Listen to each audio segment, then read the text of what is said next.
This is the Political Paradox Podcast. On today's show, sit back, relax, open your mind. We're talking Libertarianism 101.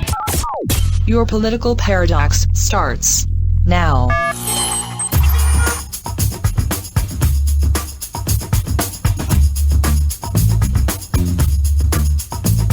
Good day.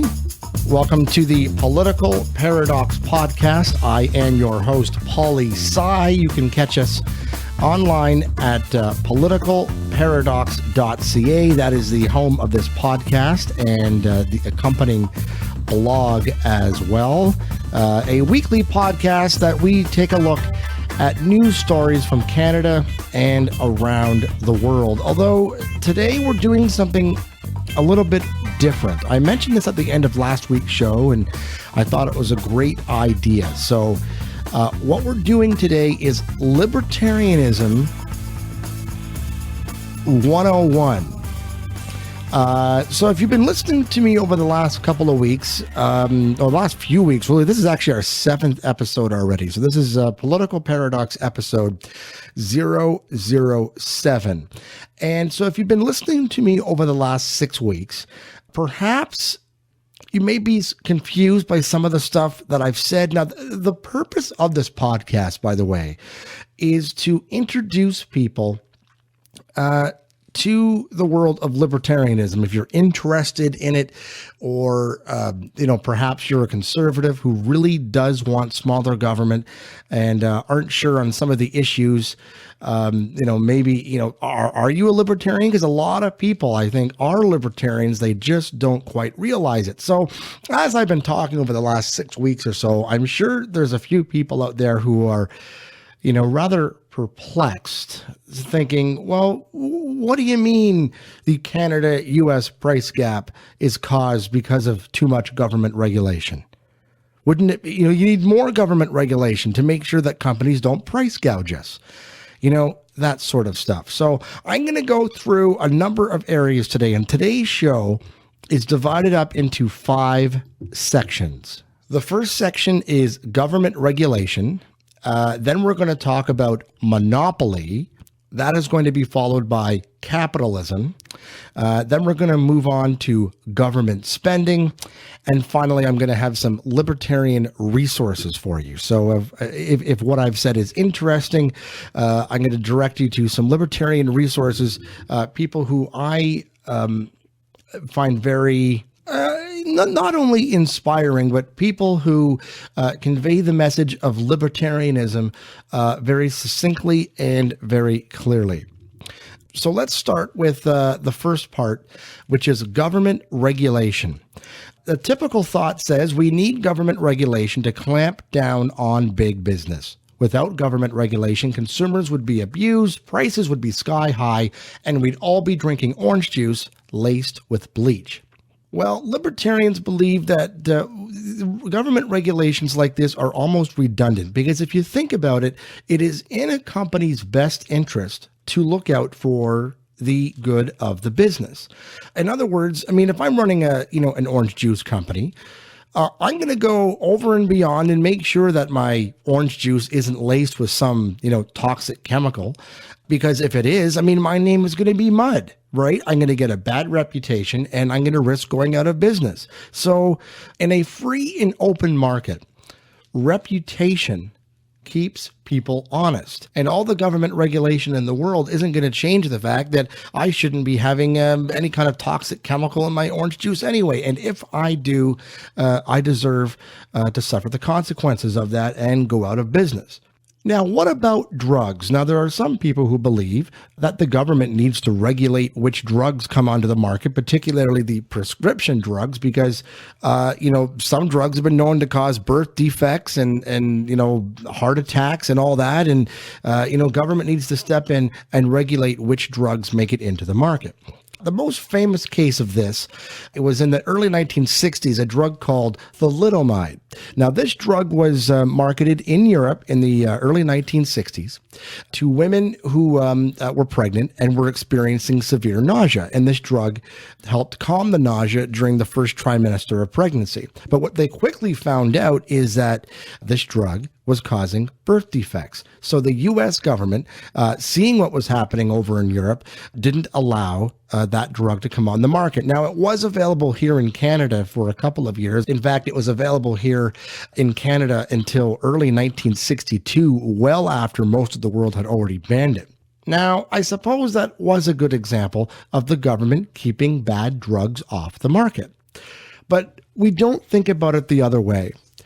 What about drugs that are waiting to be approved now? How many people die waiting for drugs to be approved? For years, the U.S. government, for instance, kept beta blockers off the market. Beta blockers help people who have, irregular heartbeats, that sort of thing. And when it was finally approved by the U.S. government, they claimed that, hey, this is going to save, 10,000 lives a year. Well, wait a minute. Doesn't that mean that you killed 10,000 people last year while waiting for this drug to be approved?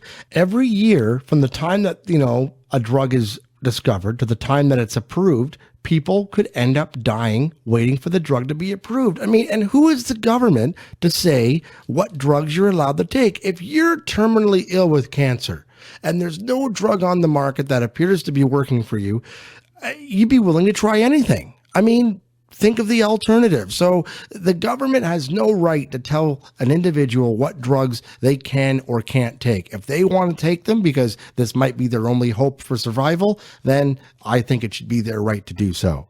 Now, what about environmental regulation? Now, there is some debate amongst libertarians about whether or not government should be involved in regulating the environment. After all, libertarians believe that everyone should be able to live their life as they see fit, provided you do not interfere with the lives of others to do the same. Well, if you have a big smokestack down the street and it's, causing you to breathe in dirty air, then yeah, the government does have a right to get involved at that point, because what they are doing, the factory, is adversely affecting third-party people. So some libertarians do believe that the government has a right to get involved in environmental regulation.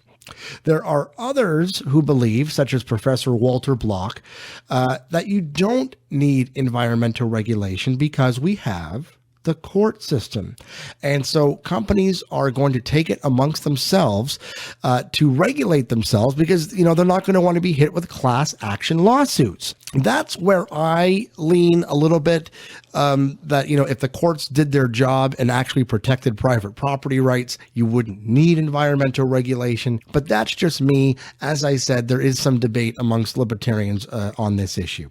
So what have we learned here about government regulation? Our typical thought was that government needs to clamp down on big business. Without government regulation, the consumers will be abused, prices will be sky high, and we'd all be drinking orange juice laced with bleach. The conclusion we've come to is that government regulation often has the opposite effect to what was originally intended, and any well-meaning company would take it amongst themselves to police their own industry to make sure that standards are met. Otherwise, you'd be out of business. Now let's move on to the second part, which is monopolies. The typical thought on monopolies is that we need government regulation to oversee big business. Otherwise, Walmart would run everything. The problem here is that the word monopoly is not only overused, but is being used in the wrong context. People who throw around the word monopoly really have not looked up the definition in the dictionary, which is the exclusive possession or control of the supply or trade in a commodity or service. So in other words, it's when one person, individual, or company has complete control over a marketplace and has 100% share in whatever industry they're in. But that's not true at all. I mean, we hear this all the time, especially with big companies. Oh, McDonald's has a monopoly, or Walmart has a monopoly. That's a popular one. No, they don't. I mean, yeah, they have a big piece of the pie, but what's Kmart? What's Target? What about the dollar store? What about grocery stores? Grocery stores are a competition for Walmart now as well. So no, Walmart does not have a monopoly. McDonald's doesn't have a monopoly. I mean, you have Burger King, you have Wendy's, you have Carl's Jr., you have indirect competitors like Taco Bell and Subway. So McDonald's does not have a monopoly. A monopoly is when one individual or company has complete exclusive control over a marketplace. But the reality of the situation is that monopolies occur almost exclusively and only with government. I mean, look here in Ontario. You want to buy some wine, you want to buy some scotch or some whiskey. There's only one place to go, and that's the LCBO. Healthcare, for instance. Oh, don't want to wait 36 weeks to get a simple MRI on your knee? Too bad. You got to wait. There's no other option. Even though pets can get an MRI the next day, in many cases, using literally those exact same MRI machines. How's your electricity bill? Is it too high this winter? Too bad. There's only one option for electricity, and that is an option run by the government. So they can jack prices up as high as they want because there's nowhere to go. The bottom line is governments create monopolies. They do not prevent monopolies, despite what everyone tells you. You know, you hear about this all the time. You always hear about monopolies, but the fact of the reality is, in the history of North America, it has never happened outside of government, yet we hear about it all the time. So our typical thought at the beginning of this section on monopoly was we need government regulation to oversee big business, otherwise Walmart would run everything. But our conclusion is the word monopoly is overused, and the only real monopolies in society occur within government. Okay, moving on to part 3, which is on capitalism. Our typical thought is that capitalism is bad. Only government oversight can prevent big businesses from abusing their power.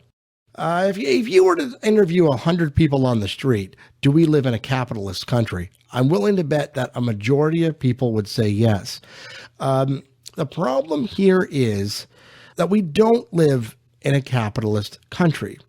Capitalism is defined by an economic and political system in which a country's trade and industry are controlled by private owners for profit rather than the state. A very simple example is if I have an apple and you have 50 cents and you're willing to give me 50 cents for that apple. If I value 50 cents more than I value the apple, I'm going to make that transaction. And so both parties win. But what we have here in our country is not capitalism. It is crony capitalism, which is defined by a term describing an economy in which success in business depends on close relationships between business people and government officials. It may be exhibited by favoritism, distribution of legal permits, government grants, special tax breaks, and other forms of state intervention. So we don't actually have a capitalist system in this country. It's more described better as crapitalism or crony capitalism. People like filmmaker Michael Moore, for instance, will try and tell you that what we have is capitalism and government needs to clamp down because these big corporate fat cats are abusing us all. But it's actually government regulation which is causing this problem to begin with. The fact of the reality is that most government regulation favors big business over little business. And contrary to popular belief, big business will lobby the government for preferential treatment or to change regulations which they know that smaller competitors won't be able to keep up with, or even preventing smaller competitors from even starting up in the first place. You know, there are millions of people who would like to start a small business, but just can't be bothered with all of the red tape and regulation. But of course, whenever they want to set some new regulations, who do they call? People from the bigger established companies. So the people from the bigger established companies are the ones who sit on the boards to set the rules for any upstarts. Well, of course you're going to want to keep upstarts out of your industry because you want a bigger piece of the pie. You know, people say that libertarians love big corporations. Oh man, you guys love corporations. Well, to use, an analogy that Tom Woods uses, if corporations and libertarians loved each other so much, why don't corporations donate to the Libertarian Party? Okay, all you have to do is take a look at the biggest donors of the three big political parties in this country to know what's really going on. Big business and big government are in bed together and they are controlling the economy. Now, I know that sounds very conspiratorial, but it's very, very true. Businesses will donate to certain political parties, which will allow them to maintain the biggest piece of the pie possible by passing regulations. Now, what about the bailouts back in 2008? Libertarians were not in favor of the bailouts. Libertarians do not think that anybody is too big to fail. In fact, when you have too much government regulation or oversight, these banks or any other business for that matter, it doesn't worry about whether or not they're taking risks, because if their risk doesn't work out, the government's just going to come and bail them out anyway. So it encourages bad business practice. So at the beginning of this section, our typical thought was that capitalism is bad. Only government oversight can prevent big businesses from abusing their power. But the conclusion we've come to is that we don't actually live in a country that practices capitalism.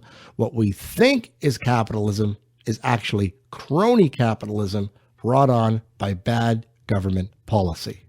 Okay, our next section is about government spending. Our typical thought is that government spending is essential to keep the economy moving, invest in our future, and create jobs to ensure the economy stays strong.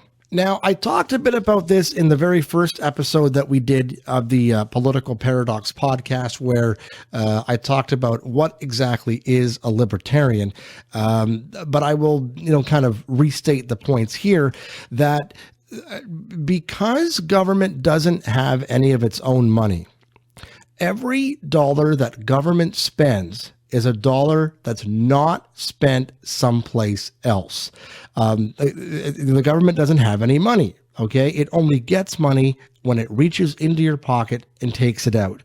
And this whole idea that if, tax rates weren't so high that people would just be hoarding money under their pillow, I feel is ridiculous. The example I used before was that if it's the day before payday and you notice that you have an extra $40 in your bank account, the money might not stay in the bank account. You're probably going to go, hey, honey, let's go to a movie, or let's go out to dinner. I have an extra $40 that I wasn't anticipating in my budget. So let's go out and have a little bit of fun. Now, some people will tell you that what I've just said is a load of crap, because we have something called the multiplier effect, which basically states that, if government gives money to, an upstart small business, for instance, and that injection of money is just what that business needs, to get over the hump and go on and do big and greater things and, hire thousands of people, how can you say that that original injection of government money was not a good thing?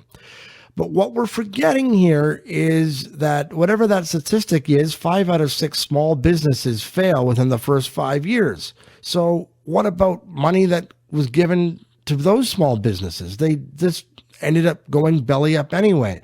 So in that case, the money was wasted. So maybe there's the odd case that does turn out good, but 5 out of 6 small businesses fail within the first 5 years. So that government spending just ended up keeping the business open longer than it should have in the first place.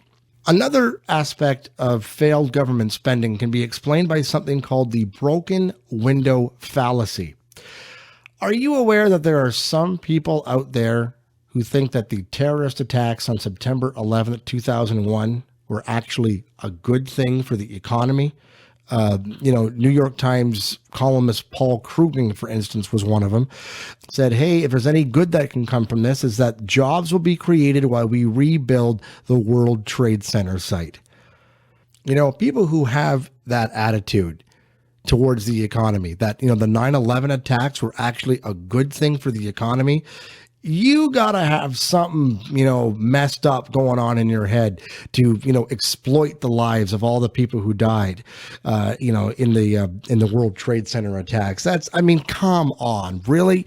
Now, this is explained by something called the broken window fallacy. And it is a fallacy that some people believe that destruction creates jobs. Okay. The simplest example of this is if you have, I don't know, let's say a shoe store, for instance, and some punk kid comes by and throws a rock through your window. Well, great. Now I got to repair this window. It's going to cost me $1,500. Well, it's easy to see the jobs that are created by the guy who has to clean up and recycle the glass, and the guy who has to make the glass for the new window, and the guy who has to install the glass on the new window, and maybe even the wood paneling, depending on what was broken on the window. So, hey, look at all those jobs that were created by throwing the rock through the window. Well, why don't we just all go out right now and throw a rock through every window we see? Do you know what kind of a boost that would be to the economy? Of course, I'm being sarcastic, okay? Of course, it's easy to see the jobs that were created when that window was broken. But what we don't see is how that money might have been spent in another way.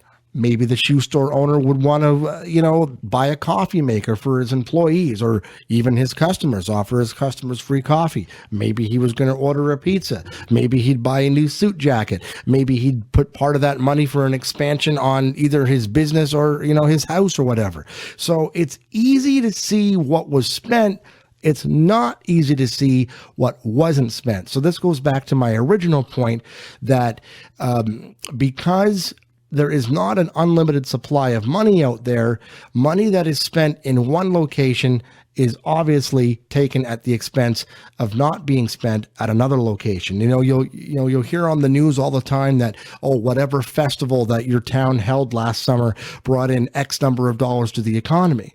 Well, what about all the people whose economies lost money because they chose to spend money at, your little festival rather than in their own communities? Or I live in Kitchener, Ontario, okay?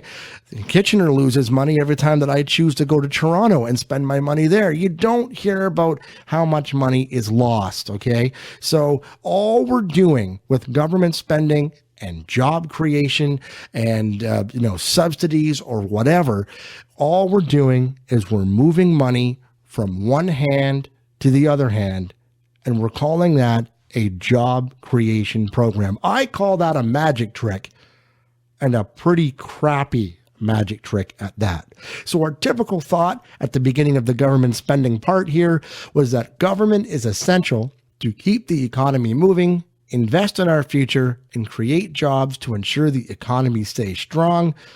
The conclusion is that government doesn't actually create jobs. The best it can do is move a job from one location to another.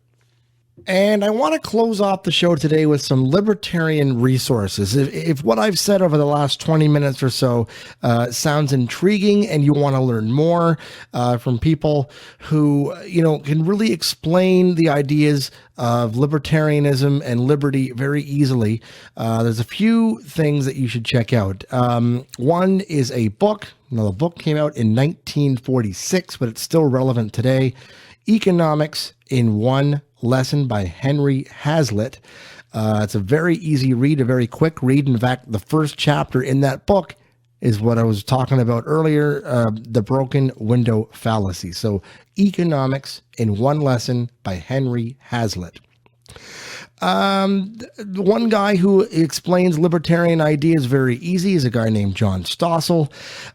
He had a book out a couple of years ago called No They Can't, which is a takeoff of, Barack Obama's campaign slogan, Yes, We Can, called No They Can't, Why Governments Fail But Individuals Succeed.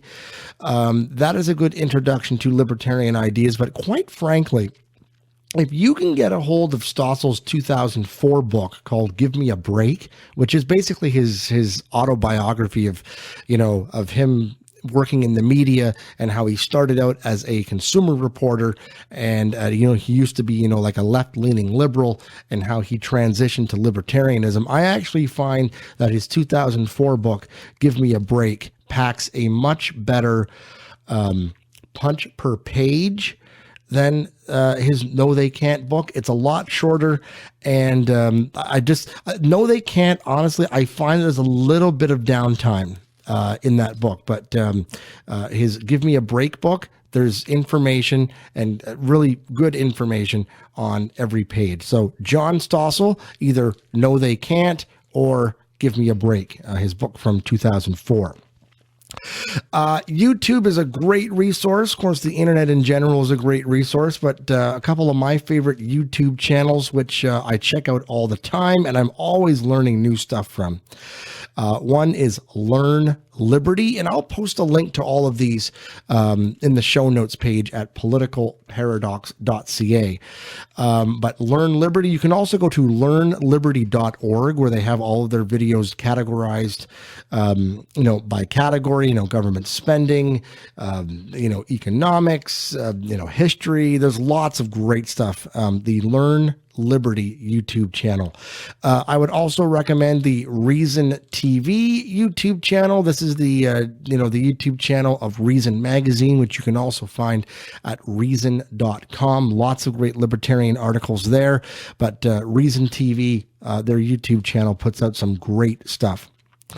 While you're on YouTube, go and search for Token Libertarian Girl. Now, there is just a general libertarian girl. I'm not as familiar with her stuff, though she is apparently quite popular. But Token Libertarian Girl is a girl named Julie Borowski. And she's based in Washington, D.C. Her videos are easy to understand. They're very witty. They're very funny. And they're very current. She's putting stuff out, multiple times a week. So if there's an issue going on in the news and you're wondering, kind of what does a libertarian think about this issue? Julie Borowski probably has a video on the issue. And the other thing that I really like about Julie Borowski, unfortunately, is that she's a female. And what I mean by that is, she's a female and she's a libertarian, which you don't see a lot of. And so Julie can get away with saying things that unfortunately a man can't say, right? Libertarians are very critical, for instance, of the gender wage gap, this idea that women get paid only 77 cents for every dollar a man makes.